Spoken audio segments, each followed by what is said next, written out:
Gobierno de la tarde, 3:34. Gracias a la gente que se suma a la sintonía de la Z101. Es el momento ahora sí de escuchar a nuestro compañero Surún Hernández. Gracias, Iluminada. Te pido disculpas por lo de ahorita. No, tire para adelante, tire para adelante. Miren, señores, el Ministerio Público de la República Dominicana, a la luz de los artículos 29 y 30 del Código Procesal Penal, pues está obligado pues a perseguir todos los hechos que son definidos como infracción, en este caso como crimen, máxime cuando se trata de crímenes graves. Y esto viene a colación porque en días pasados surgió una información a la luz de un reportaje de un importante programa donde se denunció a la opinión pública las actividades de un supuesto actor llamado Andrés Castillo, que a la luz de conversaciones que todos escuchamos y cuando las escuchamos nos escandalizamos, pues estaba acosando a una menor, estaba tratando de sacar a una menor de su casa, de que saliera en altas horas de la noche, para que esa menor fuera a su casa sobre la base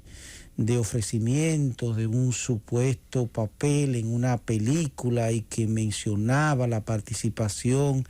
de un famoso actor de Hollywood cuyo nombre me reservo. Y evidentemente cuando uno ve situaciones como esa, llaman a preocupación que esa familia, como lo haría cualquiera de los que me está escuchando, inmediatamente acudió, primero grabó todas las incidencias de esas llamadas, de esos WhatsApps, de esos mensajes en redes sociales, porque todo ha ocurrido a través de redes sociales con las menores, de que han sido citadas, luego violadas, luego ultrajadas, en algunos casos asesinadas. Pues la familia fue al Ministerio Público, fue específicamente a la Unidad de Violencia de Género de la Rómulo Betancourt, y ahí radicaron la denuncia formal. Lo lógico es que las autoridades del Ministerio Público de manera inmediata pues comenzaran las indagatorias, comenzaran en primer lugar la autentificación de esos audios, la confirmación de las informaciones que se escucharon en esos audios. Y cuando digo la confirmación de la información, porque de la existencia de una película o no, de la existencia de un casting o no, de las contradicciones referente a la forma en que se realizan esos castings y de la forma en que se contactan a las menores, de si se les permite ir solas sin compañía de los padres, porque una de las cuestiones que más nos preocupó es que escuchamos a viva voz a ese señor prácticamente amenazar a esa muchacha, a una niña de 14 años, imagínense ustedes, un viejo de 35, 36 años, que perfectamente pudo haber sido su padre, pues decirle que no quería que los padres fueran a su casa a esa hora, que por favor que vaya, que él inclusive le estuvo mencionando del cáncer que es el hecho de que esa menor tuviera el miedo de desobedecer a sus padres, le hacía la historia de su vida, de que él había triunfado en la vida mediante la desobediencia a sus padres y que por vía de consecuencia la menor debía hacer lo mismo, debía escaparse. A la luz de esa recomendación de ese adulto a esa niña a esas altas horas de la noche, estamos hablando 10, 11 de la noche de un sábado. ¿Qué hizo la fiscalía? Absolutamente nada. Y tuvo que producirse la denuncia a través de un programa de televisión de una situación tan grave como esa, para que todos en esta sociedad nos diéramos cuenta de lo desamparados que estamos, y tuviera que intervenir directamente la Procuraduría General de la República a través de la Dirección de Persecución para iniciar las pesquisas de un caso tan grave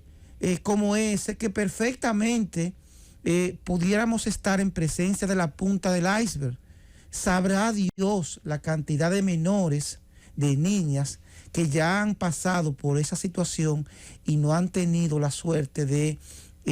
comunicarlo a sus padres y han caído en esos ganchos de ir a la casa de ese adulto con toda la experiencia del mundo y han pasado, sabrá Dios qué cosas.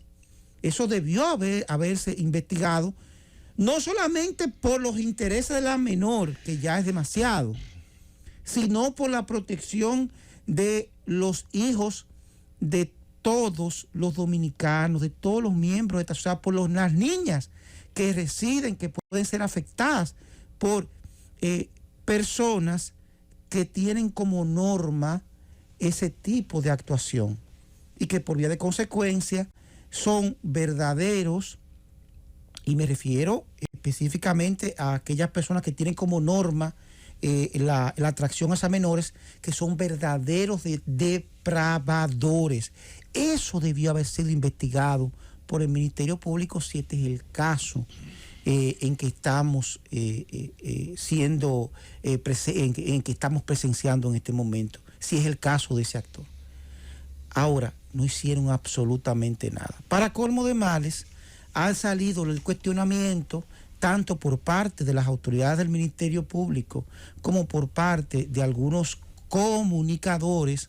algunos de buena fe, otros de mala fe, sabrá Dios con qué objeto, respecto a un cuestionamiento de si hubo o no hubo acoso sexual, de si hubo o no hubo infracción, de si la legislación dominicana puede castigar a un adulto de 35 años, llamar a una niña de 14 años, lavarle el cerebro y hacerla salir de su casa a altas horas de la noche. Es decir, eso conlleva penas de cárcel, o simplemente, como no hubo violación, como la niña no salió porque no quiso, no porque ese depredador no logró sus objetivos, porque esa niña ya estaba formada referente a los peligros de las redes sociales,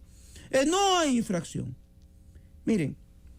definitivamente lo que es la normativa procesal penal, las garantías constitucionales, pues establecen y consagran la interpretación restrictiva de las infracciones penales. La infracción penal es como un cajón. En ese cajón deben estar encuadrados los hechos que son puestos en causa a ese individuo. En este caso, partamos de la denuncia contra el actor Andrés Castillo. Esos hechos tienen que encajar perfectamente. La teoría de la denuncia, en este caso no tenemos la constancia de que han intervenido colegas, pero es la teoría del caso, en principio, acoso sexual. El acoso sexual como infracción tiene varios inconvenientes en este caso. Y esto es para responder las inquietudes de si es o no punible, de que un adulto llame a una menor para sacarla de su casa y hacerle lo que él quiera, o simplemente mediante engaños, realizar cualquier tipo de situaciones comprometedoras. El acoso sexual requiere, evidentemente, y lo dice el artículo 333.2 del Código Penal, constituye acoso sexual toda orden, amenaza, constreñimiento u ofrecimiento. Y en este caso, evidentemente, hubo orden, hubo amenaza, hubo constreñimiento y hubo ofrecimiento. Pero no fue a cambio, en principio, según los elementos de prueba aportados en el proceso, no se hizo referencia a ningún favor de carácter ni de naturaleza sexual. Peor aún, el artículo 333 requiere también la relación de superioridad, una relación laboral o de mandato entre la víctima, en este caso la menor, y el victimario. Y tampoco ocurrió. Por vía de consecuencia, esa tipificación no aplica, sin mencionar que la pena es mínima, es de apenas de 1 año de prisión, lo cual es irreverente respecto a esto. Ahora, ¿cuál tipificación penal podría y requiere ser aplicada en este caso para reducir los niveles, evitar que haya impunidad en este caso? Artículo 354 del Código Penal, que conlleva una pena de 2 a 5 años a toda persona que sustrae mediante engaño, mediante violencia o intimidación a una menor del hogar y la guarda de sus padres, como perfectamente se vislumbra a la luz de la denuncia y de los elementos probatorios presentados en este proceso. Esa es la tipificación y la acusación que en este momento podría estar enfrentando el señor Andrés Castillo a la luz de la denuncia de los padres de esa menor de 14 años y que está en obligación al Ministerio Público de actuar en protección de todos los menores de esta sociedad que no pueden quedar objeto o sujeto de que individuos como ese en un momento determinado puedan confundir a una de nuestras hijas y sobre la base de engaños, de ofrecimientos, logre que vayan a su casa para hacer lo que él les dé su gana. Aparte de esa obligación del Ministerio Público y de la Procuraduría que están en función de eso, las autoridades del Ministerio Público tienen que pensar en la proposición de una modificación a esa legislación para prever delitos como ese y evitar que psicópatas sexuales intenten, mediante engaños, atraer a menores y luego se burlen de esta sociedad.